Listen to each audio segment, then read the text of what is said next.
Thanks for watching. We appreciate you. Please, please subscribe.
Tonight, a Utah mother accused of poisoning her husband with 5 times the lethal dose of fentanyl, crying while handcuffed in a courtroom and coming face to face with his sister. Eric died under horrendous circumstances. The prosecution laying out evidence, including what appear to be damning internet searches they say Kouri Richins made after her husband Eric's death, and bringing his sister to the stand for a victim impact statement during the bail hearing. I am tormented at the thought of what he endured.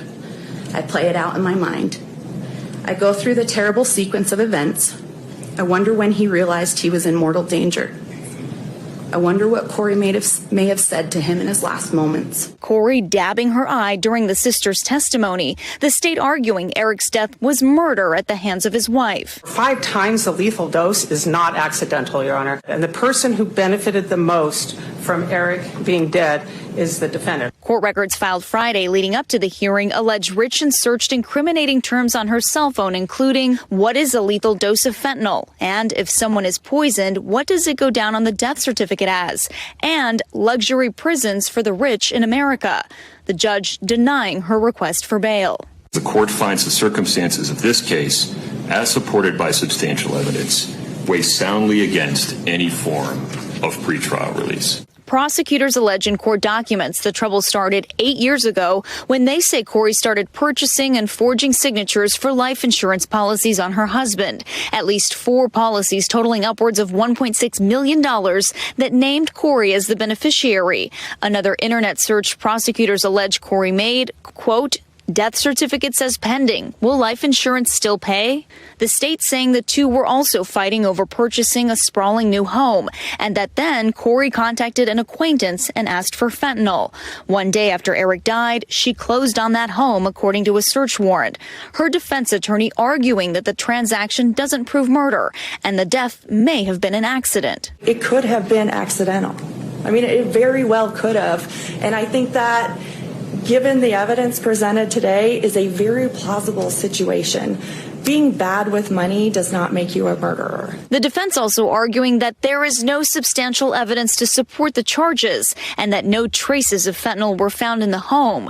Richins has not entered a plea. In the year after Eric's death, Kouri penned a children's book about grief, included her sons in the story, and dedicated it to Eric, even going on TV to promote it. It completely took us all by shock. Today, his sister advocating for her nephews. Because of her actions, there has not been a day that has gone by we have not lived with paralyzing anxiety and fear, worrying for the boys' lives as well as our own. Valerie Castro joins us now live in studio. So, Valerie, we learned a lot today. A lot happened in court. Do we know why? Is there anything more we learned from the judge about why he decided to keep Kouri in jail? So the judge says that she could pose a substantial danger to the community. He says is based on the fact that she's also accused of purchasing a large amount of fentanyl after her husband died, although it's still unclear why she might have done that.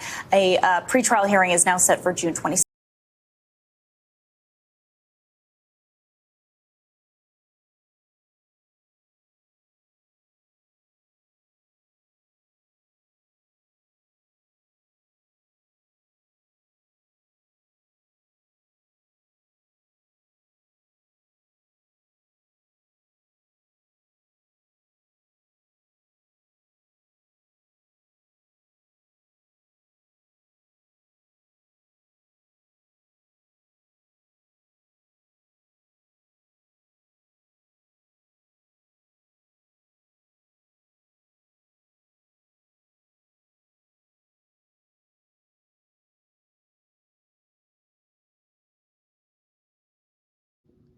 Thanks for watching.